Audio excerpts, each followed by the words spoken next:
Hey everybody, welcome back to Drinks and a Movie. Chris Hamker here with you. Today we'll be talking about Deadpool 2. But first let's start with the drink. And the drink we're doing today is the Deadpool blowjob shot. That's right. That's how you make a good sequel. You just take what you did in the first one and add more. Here we go.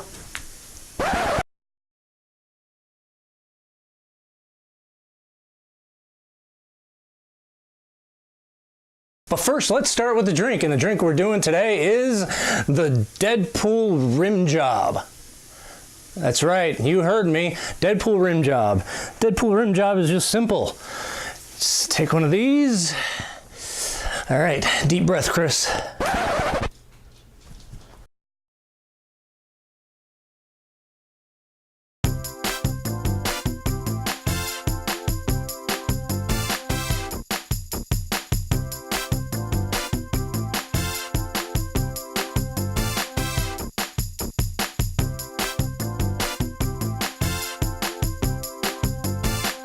Hey everybody, welcome back to Drinks and a Movie. We're talking Deadpool 2. First, let's start with the drink. The drink we're going to be doing is the Bay Breeze.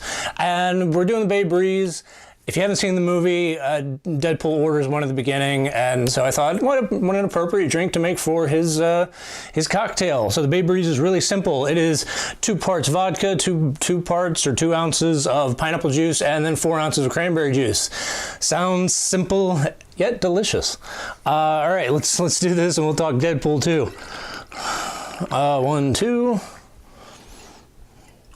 and a half, just 'cause. Pineapple juice and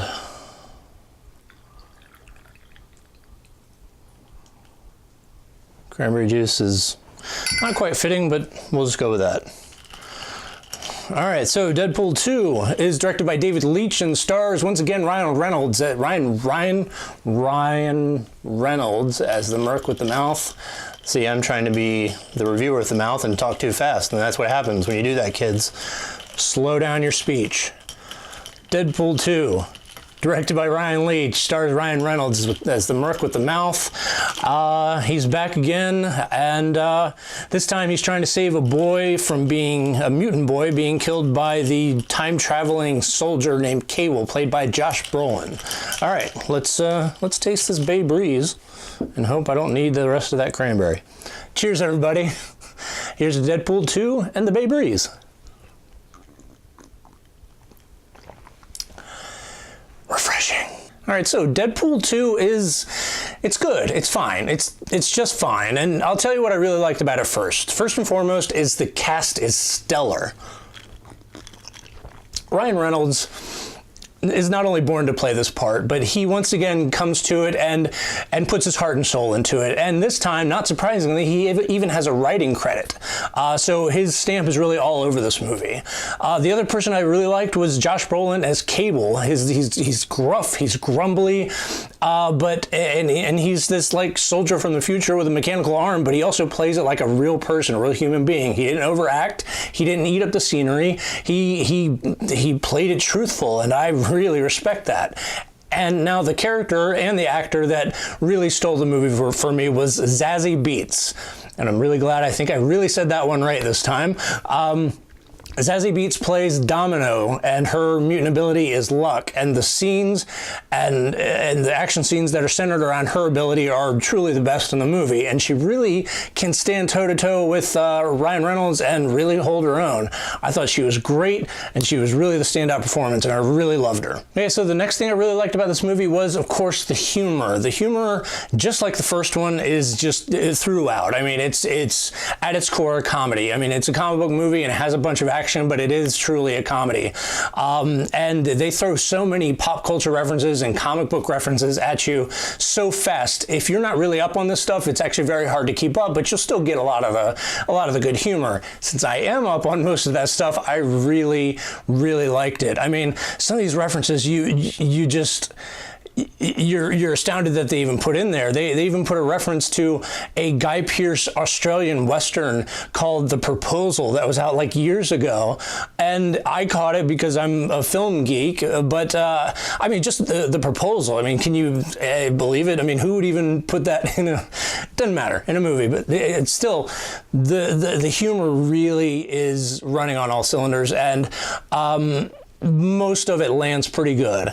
Most, and we'll get into that in a bit later. And lastly, the thing I really liked about this movie was the action. It's mostly, once again, mostly good to great, honestly. There's a sequence during the second act where it's essentially they're doing this heist on this truck convoy, and it's after Deadpool builds his X-Force team, like you see in the trailers, and they do, not only is the action probably the best in the movie, but they do some things that truly did surprise me, and I didn't see coming, and I thought were brilliant, and these things I still think about them and laugh to this day. Also, this is where you see the first time you see Domino's character, who has luck as her mutant power, and they really show it off in the scene. And again, it's her bits are probably the best in the movie. She has a scene there, and then she has a scene a little further toward the end of the movie that I thought were brilliant and just a lot of fun. Okay, so now let's get into some of the negatives, and I don't think I have a lot, but I have quite a few compared to the first one. First off is I want to talk a little bit about a storytelling device in movies and in literature called lampshading. And lampshading is, and I want to read this because I don't want to get it wrong or, lead you guys astray. I know, reading, it's kind of lame. But lampshading is where you acknowledge a shortcoming in your plot through some dialogue, usually jokey, as a way of winking at the audience and then moving on, trying to move past it and just kind of calling attention to it. Deadpool 2 does this a lot, and I think they do it too much. And what I mean by that is that Deadpool will break the fourth wall like he does and then call attention to foreshadowing or poor foreshadowing at that, or poor CGI.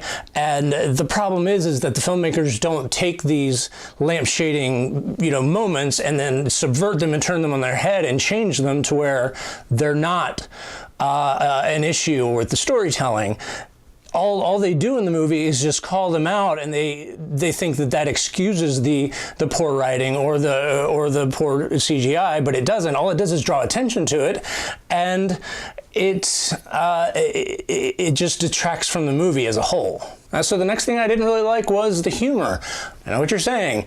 Chris, didn't you just say that the humor was one of the best parts of the movie? Yes, I did, and it is.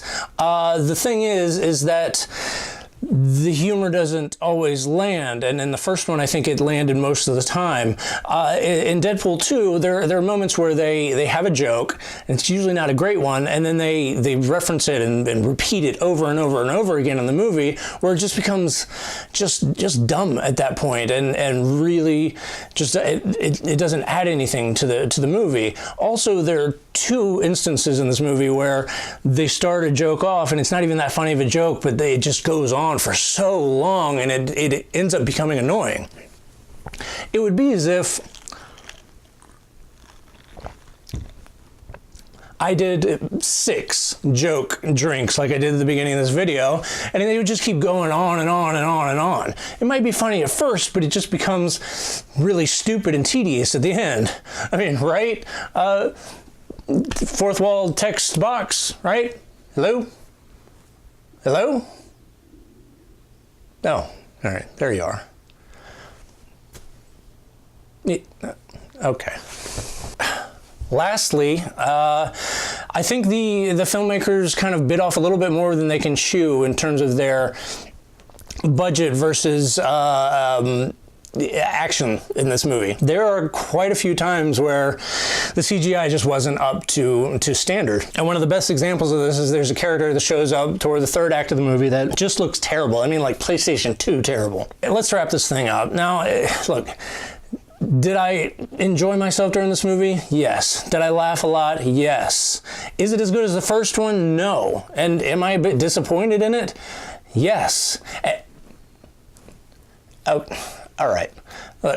I guess my point is, if you like the first one, you probably like this one, and you probably want to go see it. But I thought it could do better. And so, thank you. That's it. I do recommend seeing this, but again, curb your expectations a little bit. Now, thank you. If you like this, please like, share, subscribe down here at the bottom. Now, we're not doing that anymore. I stopped doing that since the beginning of the year. What are you doing? Okay. Thanks, everybody. Have a drink on me. Bye-bye.